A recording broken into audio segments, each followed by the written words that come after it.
To chemistry classes. आज के इस वीडियो सेशन में हम लोग बात करने वाले हैं एक शानदार टॉपिक, और उस टॉपिक का नाम है केमिकल प्रॉपर्टीज ऑफ एमीन। तो first we write the heading chemical properties of amine.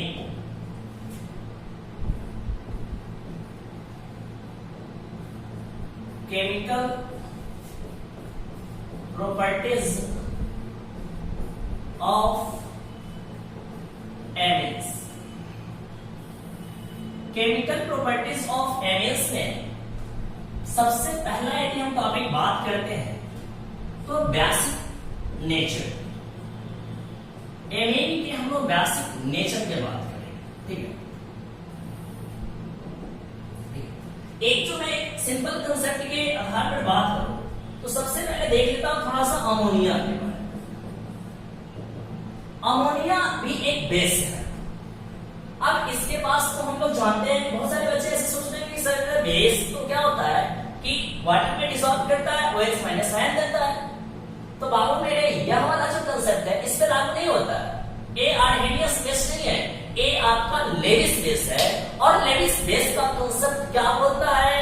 Lewis base का हमारा कंसेप्ट यह बोलता है कि जिसके पास लोन पेयर इलेक्ट्रॉन अवेलेबल होंगे फॉर द डोनेशन, यानी कि जो अपना लोन पेयर इलेक्ट्रॉन डोनेट कर सकता है उसे हम लोग क्या बोलते हैं? लेविस बेस बोलते हैं। और मैंने आपको बताया था क्या चीज कि एमीन का फॉर्मेशन कैसे होता है। एमीन है क्या? यानी कि जब हम लोग क्या करते हैं कि इस अमोनिया से, ऐसा मैं लिख रहा हूं अमोनिया, और इस अमोनिया से हम लोग क्या करते हैं कि एक हाइड्रोजन को रिप्लेस करते हैं किसके द्वारा? एक अल्काइल ग्रुप के द्वारा। तो क्या बन जाता है हमारा? एमीन बन जाता है, आपको पता है। और इसके पास भी क्या होते हैं? लोन पेयर इलेक्ट्रॉन होते हैं। यानी कि आपको कुछ ऐसा आइडिया हो रहा होगा कि ए एमीन जो है, कौन सा? ए एमीन जो है, ए एमीन यदि यह बेसिक नेचर को शो करेगा तो ऐसा कुछ कंसेप्ट आना चाहिए ना। क्या चीज? किसके पास लोन पेयर है तो लोन पेयर इलेक्ट्रॉन को डोनेट करेगा, मतलब क्या बोलेंगे इसे हम लोग? लेविस बेस बोला करेंगे प्यारे बच्चों। क्या बोलेंगे इसे हम लोग? Lewis base. तो यानी कि सबसे पहला पॉइंट आप क्या लिख सकते हैं इसके अनुसार वो मैं डिस्कस कर लेता हूं। तो सबसे पहला बात हम लोग क्या बोलेंगे कि due to presence of lone pair, due to presence of lone pair electron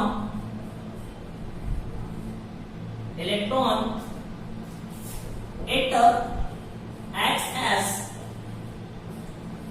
Lewis base, ठीक है। मतलब आप क्या कर सकते हैं? It has tendency to donate, it has tendency to donate the H, tendency to donate lone pair electron. अब इसको तो कैसे समझेंगे? It has tendency to donate lone pair electron। इसको समझने के लिए हम लोग क्या कर रहे हैं? एक इक्वेशन को लिख रहे हैं। वो कौन सा इक्वेशन है हमारा? देखिए ध्यान से, काफी अच्छा टॉपिक चल रहा है, आप लोग के लिए ज्यादा इंपॉर्टेंट है क्योंकि यहाँ से आपके बोर्ड एग्जाम में 2 क्वेश्चन एराइज होते हैं मेरे बच्चों। देखिए ध्यान से, फर्स्ट मैं यहाँ पे लिख रहा हूँ क्या चीज? एमीन। ये है एमीन। यहाँ पर मैं इसको डिसॉल्व करा रहा हूँ किसमें? वाटर में डिसॉल्व करा रहा हूं। यदि आप यहां पर देखिएगा तो ये वाटर ब्रेक करेगा किसमें? किसमें ब्रेक करेगा? इसमें करेगा H प्लस और OH माइनस में करेगा। यदि यह H प्लस और OH माइनस में करेगा तो क्या होगा? इस चीज को सोचा है कभी आपने? नहीं सोचा है तो सोच लो ना, क्या फर्क पड़ता है? आज सोचो, कल सोचो, परसों सोचो, लेकिन अभी तो सोचने की बारी है, तो सोच लो ना भाई मेरे, सोचो। देखो ध्यान से, ये मेरा क्या है? H प्लस है। अच्छा आप बताओ H के पास कितना इलेक्ट्रॉन होता है? सिर्फ और सिर्फ एक इलेक्ट्रॉन होता है। कितना इलेक्ट्रॉन होता है? सिर्फ और सिर्फ एक इलेक्ट्रॉन। और उस पर भी H में पॉजिटिव चार्ज आ गया, मतलब पॉजिटिव चार्ज आ जाना मतलब इलेक्ट्रॉन इसके पास नहीं है, इस चीज को तो दर्शाता है। तो भाई मेरे अब ये H प्लस जो हो गया वह हमारा इलेक्ट्रॉन डिफिशिएंट मॉलिक्यूल हो गया। और इलेक्ट्रॉन डिफिशिएंट मॉलिक्यूल्स जो होते हैं वो इलेक्ट्रॉन को लेना चाहते हैं, तो भाई कोई देने वाला भी तो होना चाहिए ना। तो यहाँ पर इलेक्ट्रॉन देने वाला है कौन? तो किसके पास इलेक्ट्रॉन है? देखिए इस एमीन के पास लोन पेयर इलेक्ट्रॉन है कि नहीं है? तो ये क्या कर सकता है? अपना लोन पेयर इलेक्ट्रॉन इसको डोनेट कर सकता है। तो कैसे डोनेट करेगा प्यारे बच्चों? ऐसे डोनेट करेगा, देखो देखो देखो कैसे। ए मेरे पास है लोन पेयर और ए अपना लोन पेयर H प्लस को डोनेट करेगा, मतलब इसके साथ बॉन्ड बनेगा। बॉन्ड बनेगा तो क्या बनेगा? देखो यहां से बन जाएगा RNH3 और इस नाइट्रोजन एटम पे आ जाएगा पॉजिटिव चार्ज। That's clear. और यहां से बाहर निकल जाएगा OH माइनस। ए इसका बेसिक फंडा। अब आइए हम लोग बात करते हैं इसका बेसिक स्ट्रेंथ को कैसे जांचेंगे कि कौन मेरा बेसिक होगा, कौन ज्यादा बेसिक होगा, कौन कम बेसिक होगा। इस चीज को देखने के लिए हम लोग एक दो चीज की बात करेंगे। क्या बात करने वाले हैं? सबसे पहले इसकी इक्विलिब्रियम कांस्टेंट को निकालने की कोशिश करते हैं। इक्विलिब्रियम कांस्टेंट के आधार पर बेसिक डिसोसिएशन कांस्टेंट को निकाल लेंगे। और बेसिक डिसोसिएशन कांस्टेंट किसको बोलते हैं? K को बोलते हैं। तो क्या होता है, कैसे निकालते हैं, आइए देखते हैं हम लोग। चलिए इस चीज को समझने के लिए हम लोग क्या करते हैं ना, थोड़ा सा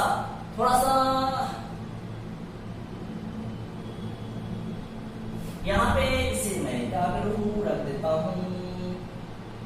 ठीक, चलिए आइए अब हम बात करते हैं आपसे।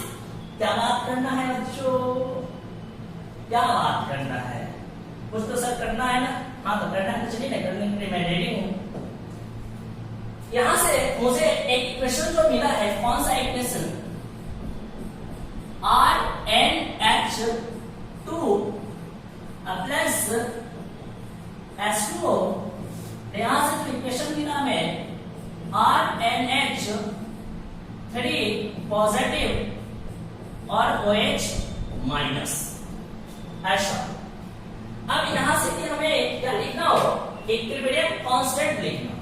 इसका इक्विलिब्रियम कांस्टेंट कैसे लिखते हैं हम लोग? कंसंट्रेशन ऑफ प्रोडक्ट बटा कंसंट्रेशन ऑफ रिएक्टेंट। यानी कि यदि हम यहां से K लिखना चाहें तो क्या लिखेंगे हम लोग? Concentration of RNH3 positive, concentration of OH minus product of concentration of product बटा गैसेस कंसंट्रेशन ऑफ रिएक्टेंट का प्रोडक्ट।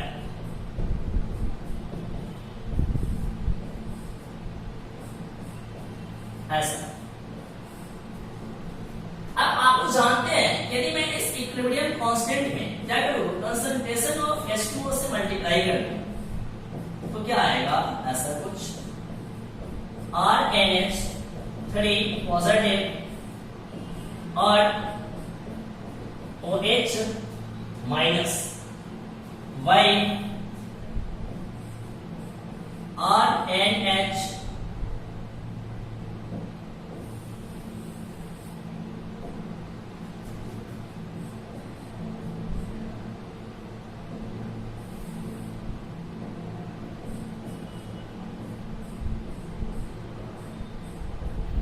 RNH2 का कंसंट्रेशन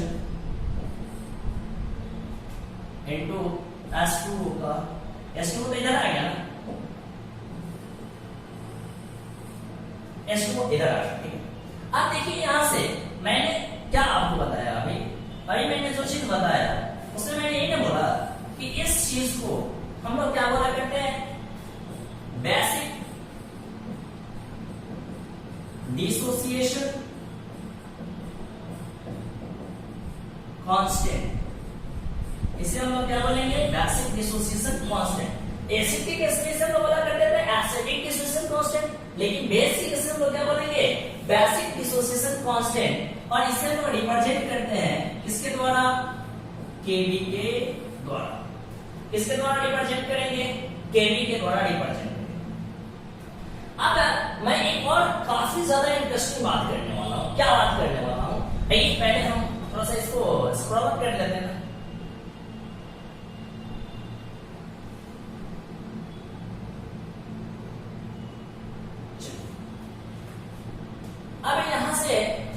जो चीजें पढ़ने जा रहे हैं वो है क्या, ठीक है। एक केवी है, आप क्या देख रहे हैं यहां से कि इसका कंसंट्रेशन यदि इंक्रीज करेगा तो बेसिक स्ट्रेंथ हमारा इंक्रीज करेगा, मतलब कि OH माइनस का कंसंट्रेशन यहां पर इंक्रीज करेगा तो इस केवी का जो वैल्यू होगा, इसका वैल्यू केवी का वैल्यू, एक केवी का वैल्यू क्या होगा, इंक्रीज करेगा। और केवी का वैल्यू यदि इंक्रीज करेगा तो क्या होगा, बेसिक करंट इंक्रीज करेगा ऑब्वियसली। अब यहां से हम जो बात करने जा रहे हैं उस चीज को थोड़ा सा आप लोग देखिए, ठीक है।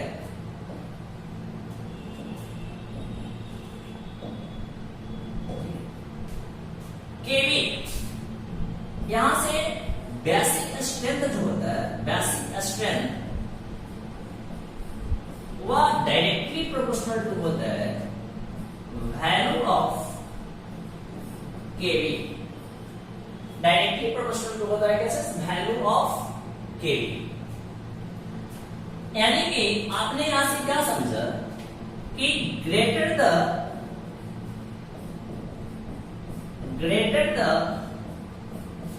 value of kV as stronger is the base,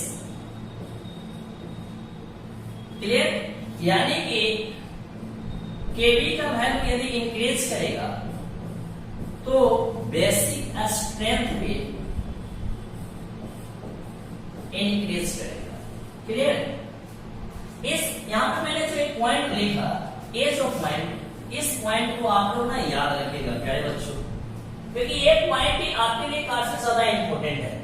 केवी का वैल्यू इंक्रीज करेगा, बेसिक स्ट्रेंथ भी इंक्रीज करेगा, क्लियर। तो एक और बात, क्या खास बात है, इसको थोड़ा सा मैं रफ कर दूं, चलिए कर देते हैं, राइट। अब यहां से हमने क्या देखा कि आप लोग जानते होइएगा एक होता है पीकेवी वैल्यू। पीकेवी वैल्यू क्या होता है, देखिए यहां पर यदि मैं यहां पर लिख रहा हूं P, तो इस P का मतलब आप सिंपली समझिए क्या चीज, माइनस लॉग, क्या चीज, माइनस लॉग। यदि यहां पर मैं लिख दूं P और यहां पर मैं मैंगो लिख दूं तो आप क्या समझिएगा कि यहां पर क्या है, माइनस लॉग मैंगो लिखा हुआ है, समझ रहे हैं ना मैं क्या बोल रहा हूं। यहां पर P लग गया, इसका मतलब क्या है, एक माइनस लॉग है, क्लियर। अब यहां से मैं यदि P लिख रहा हूं और इसके बाद लिख रहा हूं K, मतलब केवी के पहले लग गया है क्या चीज, P लग गया है, इसका मतलब क्या हो जाएगा, माइनस लॉग केवी। इसका मतलब क्या हो जाएगा, माइनस लॉग केवी हो जाएगा।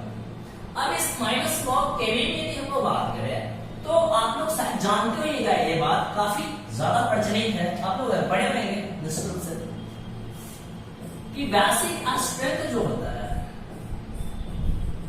बेसिक स्ट्रेंथ वह इनवर्सली प्रोपोर्शनल टू होता है किसके, PKV value. It means that PKV का वैल्यू यदि इंक्रीज करेगा तो हमारा बेसिक स्ट्रेंथ जो होगा, स्ट्रेंथ वह क्या करेगा, डिक्रीज करेगा, ठीक है। एक कुछ बातें याद, ठीक है। अब चलिए यहां से हम लोग आते हैं कि आपके बोर्ड एग्जाम में किस प्रकार के क्वेश्चन पूछे जाते हैं, ठीक है। तो हम लोग बोर्ड एग्जाम पे पहले फोकस कर देते हैं, ठीक है। यहां से एक क्वेश्चन जनरली पूछे जाते हैं आपसे